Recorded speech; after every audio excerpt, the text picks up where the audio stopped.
오늘 우리는 무너진 조국의 성벽을 재건하기 위해 자신의 편안한 삶을 내려놓고 나선 한 사람 느헤미야의 이야기를 통해 좋은 일을 해가는 손들이 어떻게 준비되고 시작되며 완성되는지를 볼 수 있습니다.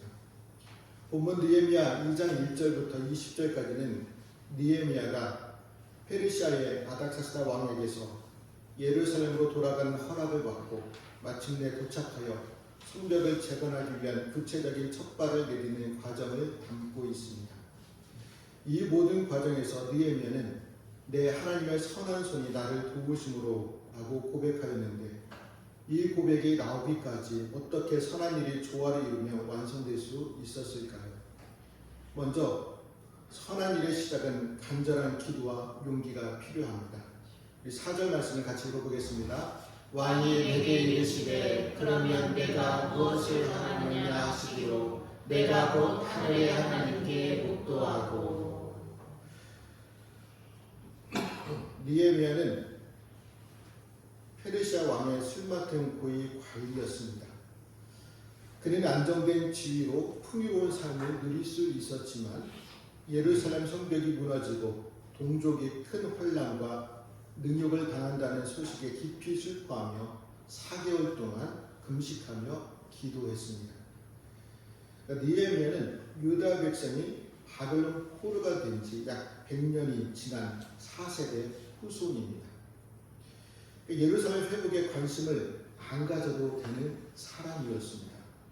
높은 관직을 유지하면서 편안하게 살 수 있었습니다. 그러나 조국을 위해 자신의 일처럼 여기며 살아냈습니다. 4개월과 금식 기도했지만 평상시 같은 모습을 유지하며 맡겨진 일을 하고 있었습니다. 그러나 그날따라 슬픔과 근심이 왕 앞에서 그대로 드러나 왕의 질문을 받게 되죠. 고대 근동의 왕 앞에서 슬픔을 드러내는 것은 위험한 행동이었습니다. 생명을 잃을 수도 있는 일이었습니다. 하지만 느헤미야는 하나님의 백성을 위한 그 마음으로 위험을 감수했습니다. 자신이 선한 일을 시작할 수 있는 이 순간이 결정적인 순간이라고 확신하였습니다. 그래서 왕이 내게 무엇을 원하느냐라고 물었을 때 느헤미야는 곧 하늘의 하나님께 묵도하고 왕에게 대답합니다. 이 짧은 침묵과 묵도는 느헤미야의 삶이 기도로 준비된 삶이었음을 보여줍니다. 그러니까 느헤미야는 자신의 기도가 응답되었다고 생각하는 그 시점에도 자기 요구를 왕에게 즉시 말하지 않았습니다. 다시금 하나님의 뜻을 구하였습니다. 왜냐하면 느헤미야는 진실된 기도의 사람이었기 때문입니다. 항상 하나님께 기도하였습니다. 하나님께 기도한다는 것은요, 하나님을 의지한다는 모습을 보여줍니다. 하나님을 의지하지 않는 사람은 기도하지 않습니다. 기도는 하나님을 의지하는 사람만 할 수 있습니다. 그래서 성경을 보면 위대한 믿음의 사람들은 다 기도의 사람이었습니다. 우리 주님도 기도하심으로 하나님을 의지한다는 것을 보여주셨습니다. 예수님이 하나님이셨지만 그럼에도 성부 하나님께 기도하심으로 하나님의 주권을 인정하였습니다. 그래서 하나님이 주시는 능력을 힘입어 공생의 사역을 감당하셨습니다. 우리는 하나님의 주권을 인정하는 사람입니까? 성도들 가운데 하나님의 이름을 부르기는 하면서 정작 하나님의 주권을 인정하지 않습니다. 하나님의 주권을 인정하지 않는 신앙은 바른 신앙이 아닙니다. 주의 이름을 부른다고 해서 다 성도라고 생각하면 큰 오산입니다. 하나님의 주권을 인정하지 않는 성도는 이 세상의 종교인들 숭배하는 우상이나 죽은 신과 같다고 생각하기에 인정하지 않습니다.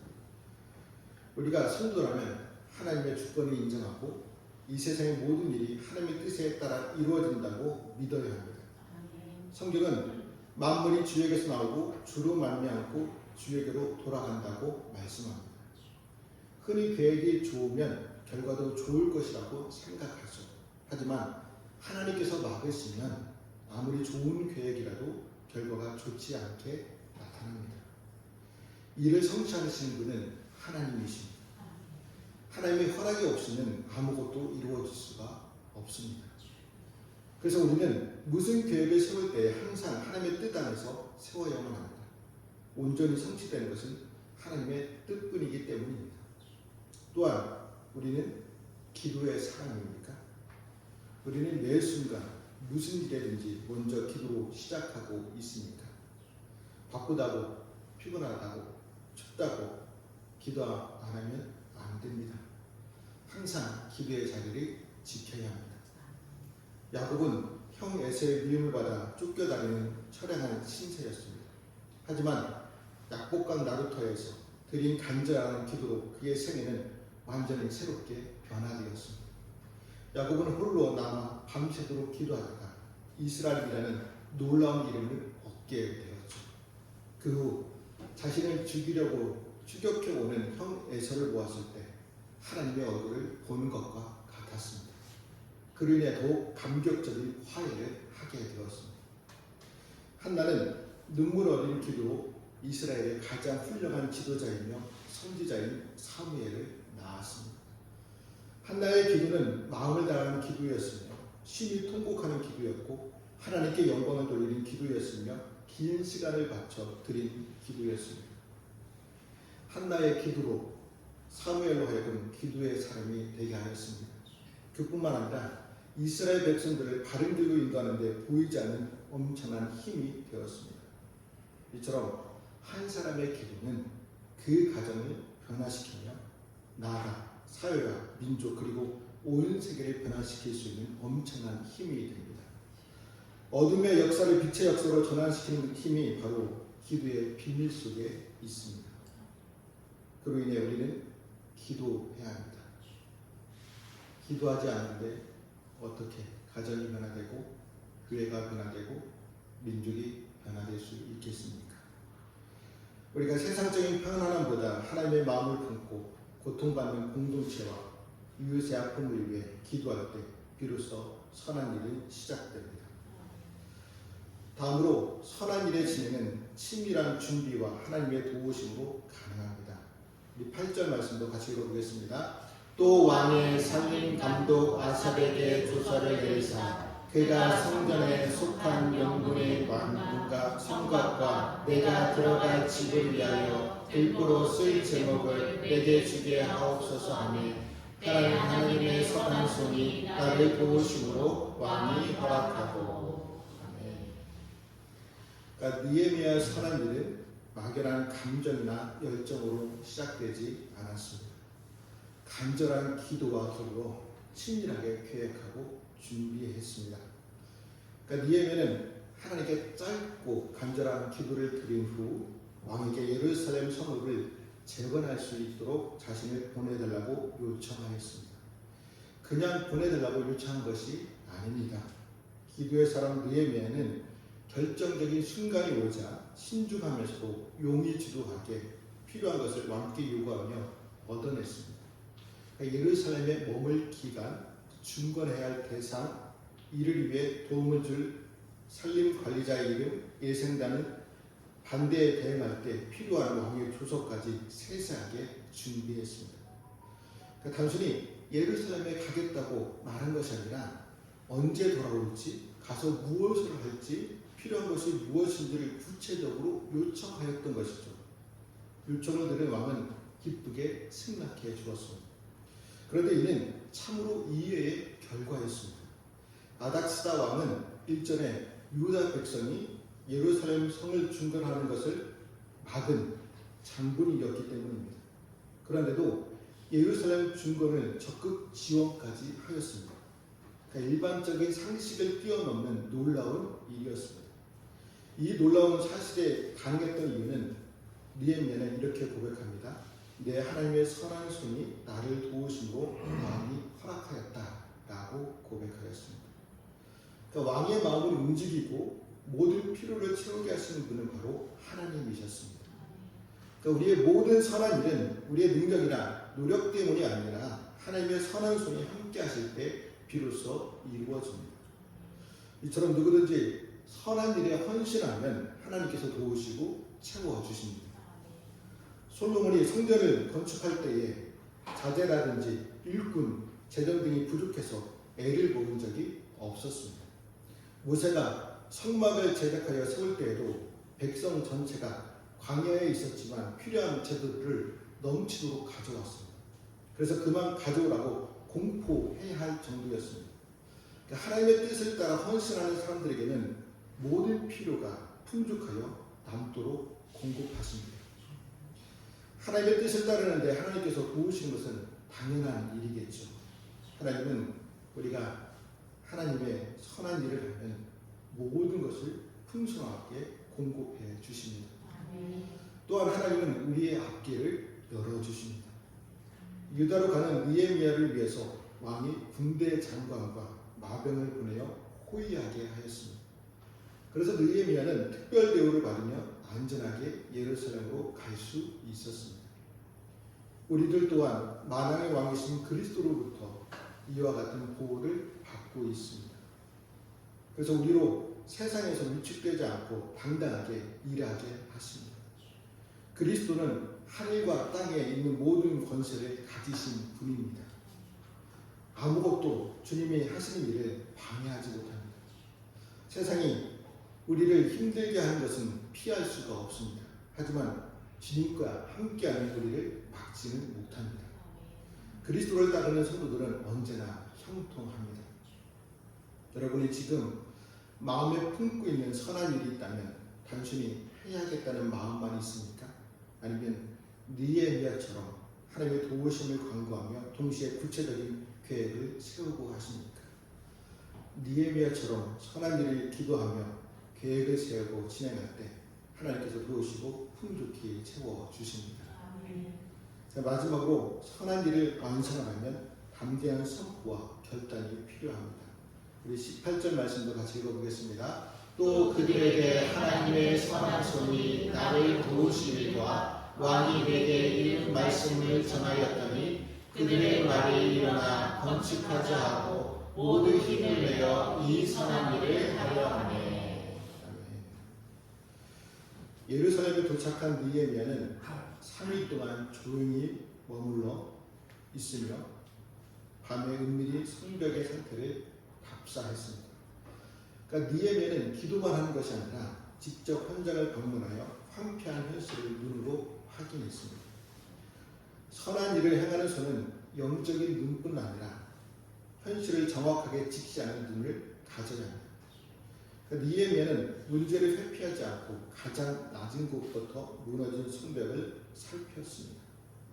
그러니까 현실을 파악한 후 지도자들과 백성들에게 자신이 받은 비전과 도우심을 선포하였습니다.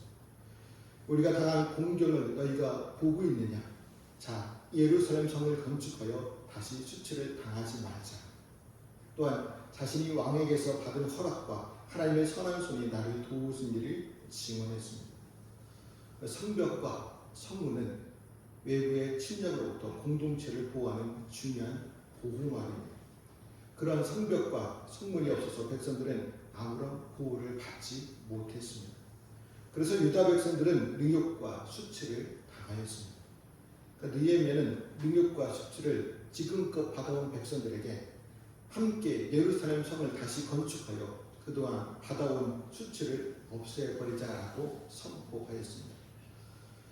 그러니까 백성들은 느헤미야의 비전과 도우심을 듣고 일어나 건축하자 결단하고 힘을 내어 선한 일을 하려고 움직였습니다.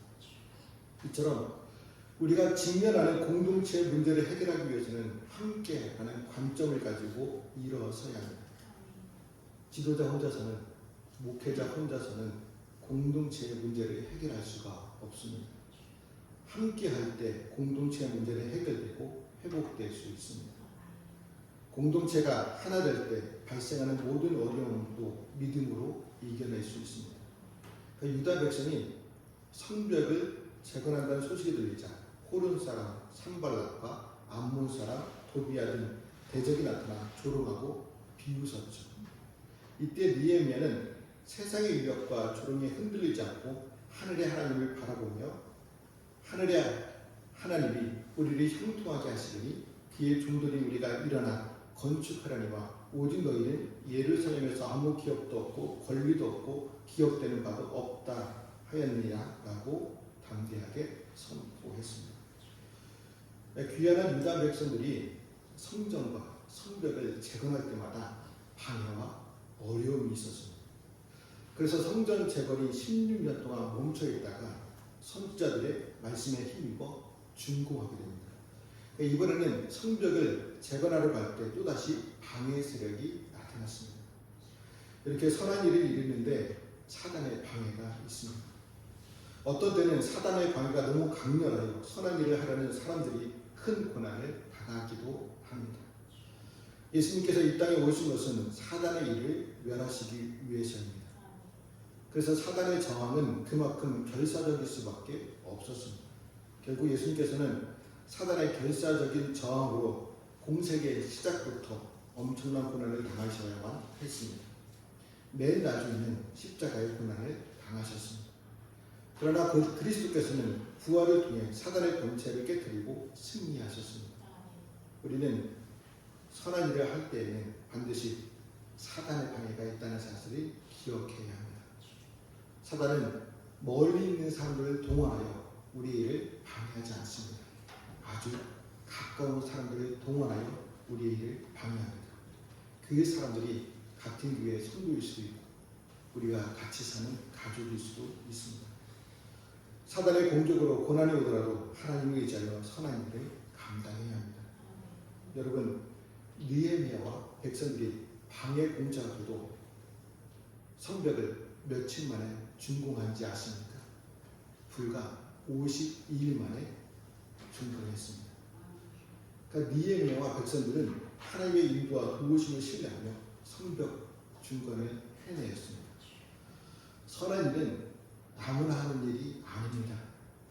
선한 일은 하나님의 인도를 신뢰하는 사람들만이 할 수 있습니다. 선한 일, 즉 하나님의 일은 우리가 하는 것이 아니라 하나님이 하십니다. 우리는 하나님의 도구로 사용될 뿐입니다. 우리가 하나님의 선한 일을 한다면 하나님은 우리를 반드시 도우십니다. 사울왕 시대에 이스라엘 백성들이 아벡이라는 곳에서 블레셋과 국가의 운명을 건 전쟁을 하고 있었습니다.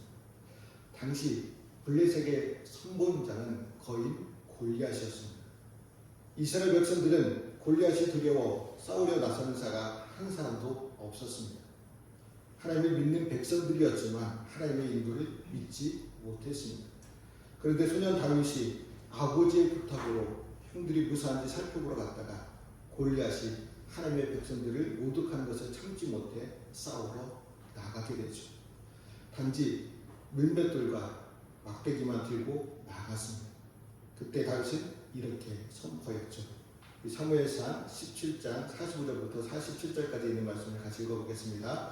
다윗이 블레셋 사람에게 이르되 너는 칼과 창과 단창으로 내게 나오거니와 나는 만군의 여호와의 이름 곧 내가 모욕하는 이스라엘 군대의 하나님의 이름으로 내게 나아간다. 오늘 여호와께서 너를 내 손에 넘기시리니 내가 너를 쳐서 네 목을 베고 블레셋 군대의 시체를 오늘 공중의 새와 땅의 들짐승에게 주어 온 땅으로 이스라엘의 하나님이 계신 줄 알게 하겠고 또 여호와의 구원하심이 칼과 창에 있지 아니함을 이 문인에게 알게 하리라. 전쟁은 여호와께 속한 것인즉 그가 너희를 우리 손에 넘기시리라. 아멘. 그러니까 다윗이 하나님의 인도하심을 신뢰하기에 가능한 선포였습니다. 결국 다윗은 자기의 믿음의 선포대로 나아가 물맷돌 하나로 골리앗을 쓰러뜨리고 이스라엘을 구원하는 큰 일을 해내었습니다. 우리가 하나님의 인도하심을 믿는다면 우리는 방해 세력이 있어도 선한 일을 이룰 수 있습니다. 담대한 선포와 결단으로 선한 일을 이루시기를 축복합니다. 여러분, 무너진 예루살렘 성벽은 오늘날 우리의 삶의 자리, 무너진 교회 공동체, 상처 입은 이웃, 그리고 죄로 허물어진 우리의 심령일 수 있습니다. 느헤미야처럼 하나님의 선한 손에 쓰임받는 좋은 일을 행하는 손이 되기 위해서는 우리는 무엇을 해야 합니까? 세상의 고통을 외면하지 않고 느헤미야처럼 하나님의 마음으로 아파하며 간절히 기도해야 합니다. 어떤 상황에서도 하나님께 먼저 묻고 묵도하며 철저히 계획하고 준비하는 성실함을 가져야 합니다. 내 하나님의 선한 손이 나를 도우심으로라는 믿음을 가지고 대적의 조롱에도 흔들리지 않고 담대히 일어나 선한 일을 시작하고 완수해야 합니다. 그럴 때 하늘의 하나님이 우리를 형통케 하십니다. 우리 모두가 하나님의 선한 손을 붙들려 이 시대에 무너진 것들을 다시 세우는 좋은 일을 행하는 손들이 되시기를 주님의 이름으로 말씀을 드립니다. 기도하시겠습니다.